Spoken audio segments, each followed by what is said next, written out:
नमस्कार,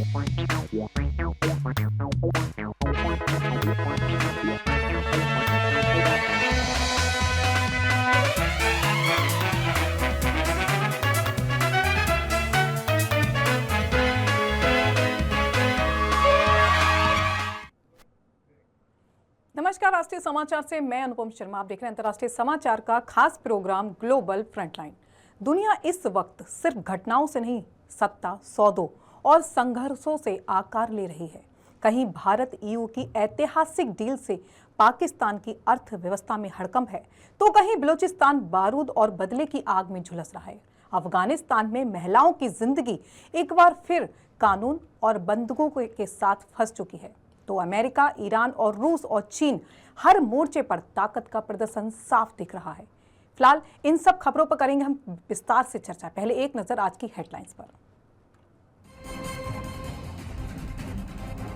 Bharat EU deal से पाकिस्तान में 1 करोड़ नौकरियां खतरे में। पाकिस्तानी नेता बोले, हमारा जीरो टैरिफ हनीमून खत्म, अरबों डॉलर के नुकसान का खतरा। बलूचिस्तान पर हमलों में 2 महिला सुसाइड अटैकर शामिल, बीएलए ने तस्वीरें जारी की। तालिबान ने गर्भ निरोधक गोलियों पर रोक लगाई, चेतावनी देकर दवाएं नष्ट कर रहे महिलाओं को प्रेगनेंसी और मिसकैरेज में इलाज तक नहीं मिल पा रहा। ट्रंप बोले, भारत ईरान की जगह वेनेजुएला से तेल खरीदेगा, डील पहले ही तय हो चुकी है। चीन को भी डील करने के लिए कहा गया। भारत का पड़ोसी फंड रिवाइज भरोसेमंद, भूटान को भारी लाभ, अन्य देशों को कटौती। पाकिस्तान के बलूचिस्तान प्रांत में शनिवार को हमले के बाद बलूचिस्तान लिबरेशन आर्मी बीएलए ने इसकी जिम्मेदारी ली है।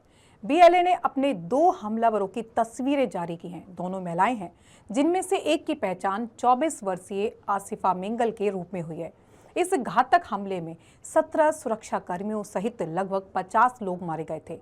बलूचिस्तान के मुख्यमंत्री सरफराज बुख्ती ने रविवार को बताया कि जवाब में पाकिस्तानी सुरक्षा बलों ने 40 घंटे तक चले संघर्ष में 145 से ज्यादा लड़ाकों को मार गिराया।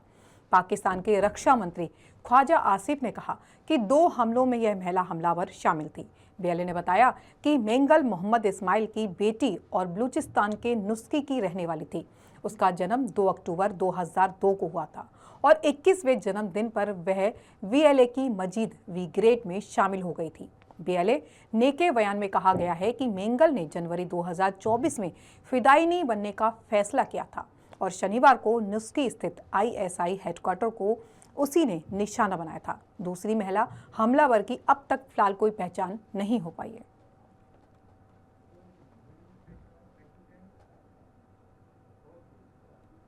अफगानिस्तान में तालिबान सरकार ने महिलाओं के लिए गर्भ निरोधक गोलियों के इस्तेमाल पर रोक लगा दी है। तालिबानी डॉक्टरों की धमकी दी गई है कि दवा क्लिनिक में अगर पाई गई तो उनके साथ कुछ भी हो सकता है। देश भर में क्लिनिक बंद कर दिए गए हैं। महिलाओं को गर्भाधारण या मिसकैरेज का इलाज नहीं मिल पा रहा। बदगीस प्रांत की एक निजी क्लिनिक में चेतावनी देते हुए सभी दवाएं नष्ट कर दी गई हैं।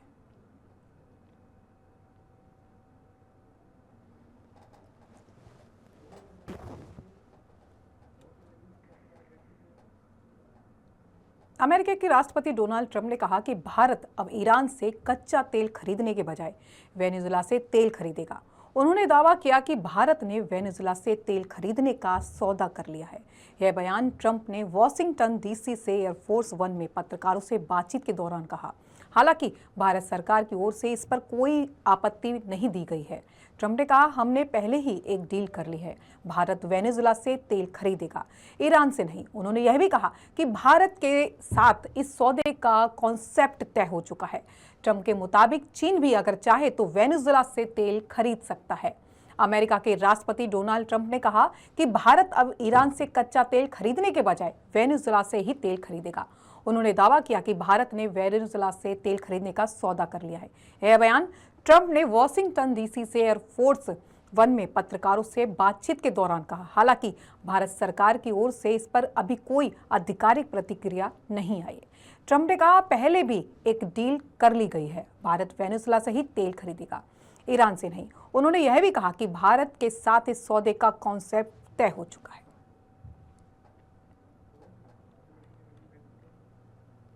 भारत की पड़ोसी नीति में आज बड़ा बदलाव दिख रहा है। सरकार ने बांग्लादेश की आर्थिक मदद आधी कर दी है। अब उसे सिर्फ 60 करोड़ रुपए मिलेंगे। वहीं मालदीव और म्यांमार को मिलने वाला फंड भी घटाया गया है। लेकिन इसी बजट में भूटान पर भारत ने दिल खोल दिया है। भूटान को मिलेंगे 2288 करोड़ रुपए। तो सवाल यह है, क्या भारत की विदेश नीति अब भरोसे का नया पैमाना तय हो रहा है? वित्तीय सहायता के जरिए अपनी पड़ोसी नीति में साफ संदेश दे दिया है।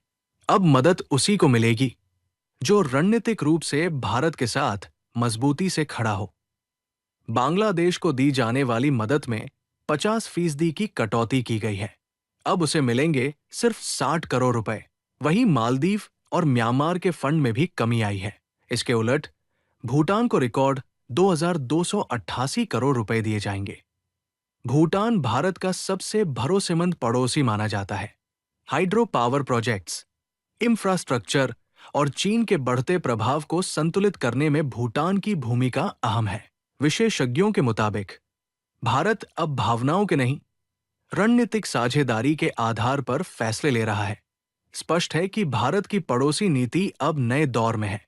सवाल यही है, क्या भारत सबको साथ से आगे बढ़कर जो साथ दे, उसके साथ की नीति पर चल पड़ा है?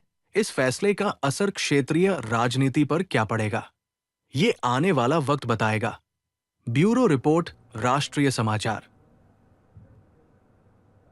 अमेरिकी यौन अपराधी जेफरी एप्स्टीन से जुड़े नए जारी हुए फाइल्स में खुलासा हुआ है कि 2017 में मक्का स्थित काबा से जुड़े पवित्र कपड़े के 3 टुकड़े अमेरिका भेजे गए थे। ये खेप एप्स्टीन के फ्लोरिडा स्थित घर पहुंचे थे। दस्तावेजों के मुताबिक फरवरी और मार्च 2017 में यह शिपमेंट यूएई से जुड़ी एक बिजनेस वुमेन अजीजा अल अहमदी ने सऊदी अरब के एक व्यक्ति अब्दुल्ला अल मारी के साथ मिलकर कराई थी। ईमेल्स में बताया गया है ये तीनों टुकड़े किस्वा से जुड़े थे।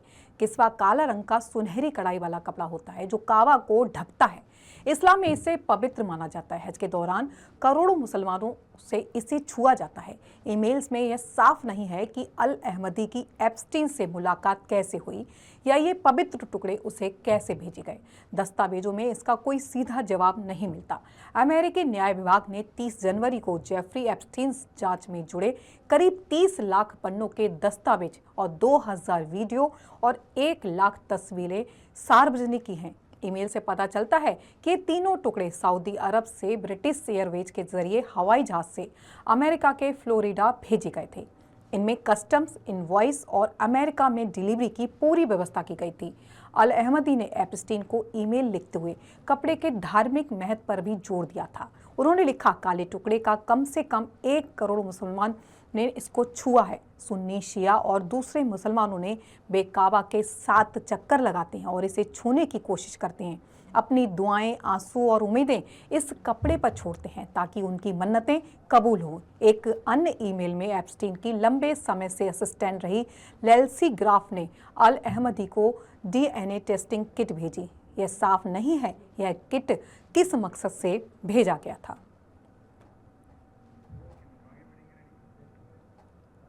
दुनिया ने सुनी करुणा की आवाज। दलाई लामा को ग्रैमी अवार्ड मिला। तिब्बती धर्मगुरु दलाई लामा को ग्रैमी अवार्ड से सम्मानित किया गया है। अवार्ड मिलने के बाद दलाई लामा ने कहा, यह मेरी निजी जीत नहीं है बल्कि मानवता की साझा जिम्मेदारी की जीत है। यह अवार्ड उन्हें best spoken word album category में मिला है। दलाई लामा ने कहा, यह सम्मान उनकी निजी जीत नहीं है। उन्होंने इसे मानवता की साझा जिम्मेदारी की जीत बताया। एल्बम में करुणा, शांति और मानवीय मूल्यों का संदेश दिया गया है। ग्रैमी अवार्ड से वैश्विक स्तर पर शांति के विचारों को मान्यता मिली है। विशेषज्ञों का कहना है कि दुनिया आज भी करुणा की आवाज सुनना चाहती है। अब खबर पाकिस्तान से। पाकिस्तान ने दावा किया है कि बलूचिस्तान में 145 लड़ाके मारे गए हैं और इस कार्रवाई के पीछे भारत का हाथ बताया जा रहा है। हालांकि भारत ने इन आरोपों को सिरे से खारिज कर दिया है। इन्हें पूरी तरह निराधार बताया और बेबुनियादी बताया। यह जानकारी प्रांत के मुख्यमंत्री ने रविवार को दी। उन्होंने बताया कि इस हिंसा में 17 सुरक्षाकर्मी, 31 आम नागरिकों की जान गई। इससे पहले एसोसिएटेड प्रेस ने पाकिस्तानी सेना के हवाले से बताया था कि आतंकियों ने बलूचिस्तान में आत्मघाती हमले और गोलीबारी की, जिसमें कम से कम 33 लोगों की मौके पर ही मौत हो गई थी। इसके बाद सुरक्षा बलों ने जवाबी कार्रवाई करते हुए 92 लड़ाकों को मार गिराया। अधिकारियों के मुताबिक यह बलूचिस्तान में दशकों में पहली बार हुआ जब एक ही दिन में इतनी बड़ी संख्या में आतंकी मारे गए हों। इन हमलों की जिम्मेदारी प्रतिबंधित संगठन बलूच लिबरेशन आर्मी BLA ने ली।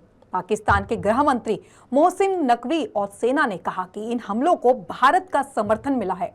भारतीय विदेश मंत्रालय ने इन आरोपों को पूरी तरह बेबुनियादी बताते हुए खारिज कर दिया। विदेश मंत्रालय के प्रवक्ता रणधीर जायसवाल ने कहा कि पाकिस्तान बार बार ऐसे निराधार आरोप लगाकर अपने देश की अंदरूनी या नाकामियों को ध्यान से हटाने की कोशिश करता है।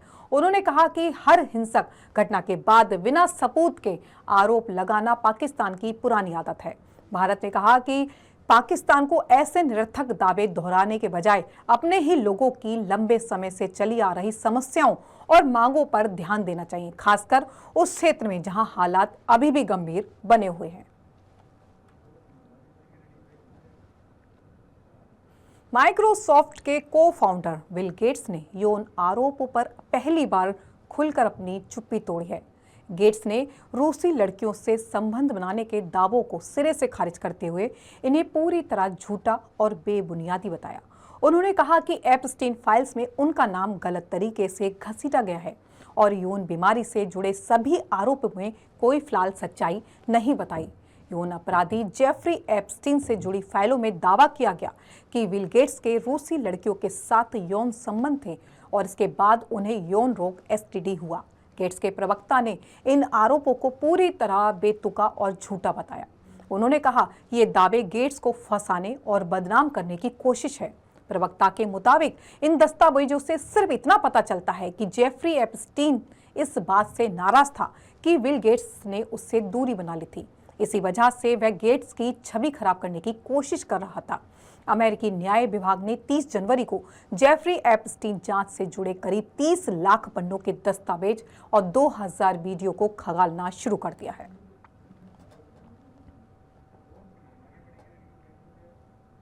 अब खबर इटली से। इटली के तुरिन शहर में हिंसक झड़पों के बाद हालात तनावपूर्ण बने हुए हैं। इटली की प्रधानमंत्री जॉर्जिया मेलोनी आज अस्पताल पहुंची, जहां उन्होंने झड़पों में घायल हुए 55 से अधिक पुलिसकर्मियों से मुलाकात की। स्थानीय प्रशासन के मुताबिक तुरिन में एक सरकारी इमारत पर अवैध कब्जा कर एक तथाकथित राहत शिविर संचालित किया जा रहा था। आरोप है कि इस शिविर में अवैध रूप से आए प्रवासियों को ठहराया जा रहा था और उन्हें भोजन व अन्य सुविधाएं दी जा रही थी। स्थानीय लोगों का कहना है कि शिविर से जुड़े कुछ लोगों पर अपराधों में शामिल होने के आरोप लगे थे, जिसके बाद इलाके में असंतोष बढ़ता चला गया। इस शिविर को बंद करने की मांग काफी समय से की जा रही थी। कल हजारों की संख्या में लोग एकत्र हुए और शिविर को हटाने की कोशिश की और इसी के बीच झड़प हुई। स्थिति को नियंत्रित करने पहुंची पुलिस पर भी हमला हुआ, जिसमें 55 से ज्यादा पुलिसकर्मी घायल हो गए। फिलहाल इलाके में भारी पुलिस बल तैनात है। सरकार ने घटना की जांच के आदेश दिए और कानून व्यवस्था बहाल करने के प्रयास जारी हैं। अमेरिकी राष्ट्रपति डोनाल्ड ट्रंप के उस बयान के बाद सियासी तनाव और बढ़ गया है, जिसमें उन्होंने दावा किया था कि ईरान अमेरिका के साथ बातचीत कर रहा है। इस बयान के जवाब में ईरान की संसद में असाधारण दृश्य देखने को मिला। कई ईरानी सांसद मिलिट्री यूनिफॉर्म पहनकर संसद पहुंचे और सदन के भीतर ही अमेरिका की मौत और इजराइल की मौत के नारे लगाए। ईरानी सांसदों का कहना है कि ईरान किसी भी दबाव में अमेरिका या इजराइल के सामने झुकने वाला नहीं है।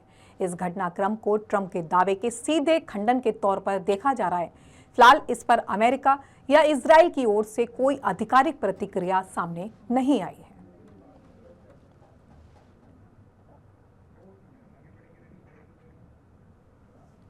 अमेरिका के फ्लोरिडा राज्य के ब्रेवॉर्ड काउंटी में झोपड़ियों, झाड़ियों और ब्रश में लगी बड़ी आग से की वजह से 195 हाईवे का कुछ हिस्सा दोनों दिशाओं से बंद कर दिया गया है। आग से भारी धुआं फैल गया, जिसमें दृश्यता बहुत कम हो गई और ड्राइविंग बेहद खतरनाक हो गई। ट्रैफिक अधिकारियों ने वैकल्पिक मार्गों का उपयोग करने की सलाह दी और हाईवे के सभी लेन फिर से खोले गए, लेकिन अभी भी सावधानी बरतने की आवश्यकता है। यह घटना अमेरिका में जंगल और ब्रुश फायर की बढ़ती समस्या को दर्शाती है। धुआं इतना भारी था कि दृश्यता गिर गई, जिसने सुरक्षा कारणों से हाईवे को अस्थायी रूप से बंद कर दिया। यह आग संभवतः झाड़ी व जंगल की आग है, जो ठंडी और शुष्क मौसम में जल्दी फैल सकती है। अमेरिका में जंगल और ब्रुश फायर काफी सामान्य है, खासकर सूखे या ठंडी सूखी परिस्थितियों में। पिछले वर्षों में कैलिफोर्निया और अन्य राज्यों में बड़े वाइल्ड फायर्स और उनकी वजह से भारी वायु प्रदूषण संबंधित समस्याएं देखने को मिली हैं, जो आग की गंभीरता को दर्शाते हैं।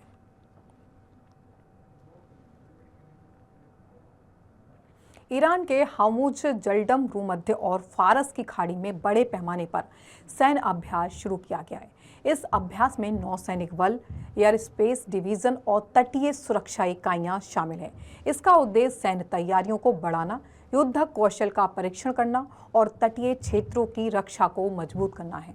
साथ ही यह अभ्यास महत्वपूर्ण समुद्री मार्गों की सुरक्षा और नियंत्रण का भी अभ्यास करता है, खासकर उन रास्तों का जो अंतर्राष्ट्रीय तेल और माल के परिवहन के लिए अहम है।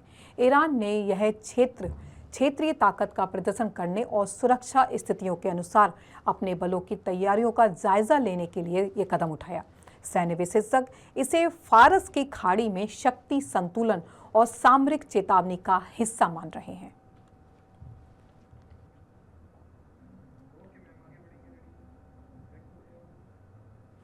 अब बात करेंगे चीन की।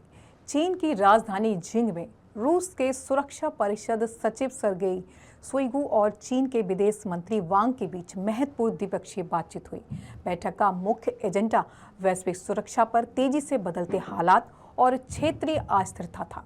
वैश्विक और क्षेत्रीय सुरक्षा पर चर्चा हुई। दोनों नेताओं ने वर्तमान अंतर्राष्ट्रीय संकट और आर्थिक चुनौतियों और सैन्य गतिरोध सहित वैश्विक राजनीतिक परिदृश्य में तेजी से हो रहे बदलाव पर विस्तार से चर्चा की। रूस की चिंता का विषय है। बैठक में रूस ने जापान के सैन्यीकरण और क्षेत्रीय हथियार विस्तार पर अपनी चिंता जताई। रूस का कहना है यह कदम एशियाई प्रशांत क्षेत्र में तनाव बढ़ा सकता है। ताइवान मुद्दे पर सहयोग की जरूरत है। रूस ने ताइवान को लेकर चीन के दृष्टिकोण का समर्थन किया और स्पष्ट किया यह समान हितों और क्षेत्रीय स्थिरता के अनुरूप है। विशेषज्ञों का कहना है कि यह बैठक बदलते वैश्विक समीकरणों में रूस और चीन के रणनीतिक सहयोग को दर्शाती है। दोनों देश साझा सुरक्षा हितों और क्षेत्रीय प्रभाव को मजबूत करने की कोशिश कर रहे हैं। यह वार्ता केवल द्विपक्षीय सहयोग का संकेत नहीं, बल्कि एशिया और वैश्विक स्तर पर शक्ति संतुलन और रणनीतिक सहयोग को लेकर स्पष्ट संदेश भी है।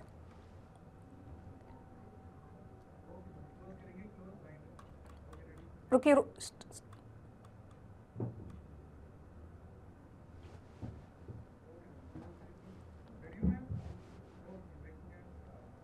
इन तमाम खबरों में एक बात साफ है, दुनिया अब सिर्फ कूटनीति से नहीं, रणनीति, दबाव और शक्ति संतुलन से चल रही है। जहां एक समझौता किसी देश के लिए मौका बनता है, तो वहीं दूसरे के लिए रोजगार और अस्तित्व का संकट। कहीं सत्ता सुरक्षा के नाम पर सख्ती हो रही है, तो कहीं आम लोग सबसे बड़ी कीमत चुका रहे हैं। सवाल यही है, क्या ये बदलती वैश्विक राजनीति स्थिरता लाएगी या टकराव की रेखाएं और गहरी होती रहेंगी? इन्हीं सवालों के साथ आज की ग्लोबल फ्रंटलाइन में इतना ही।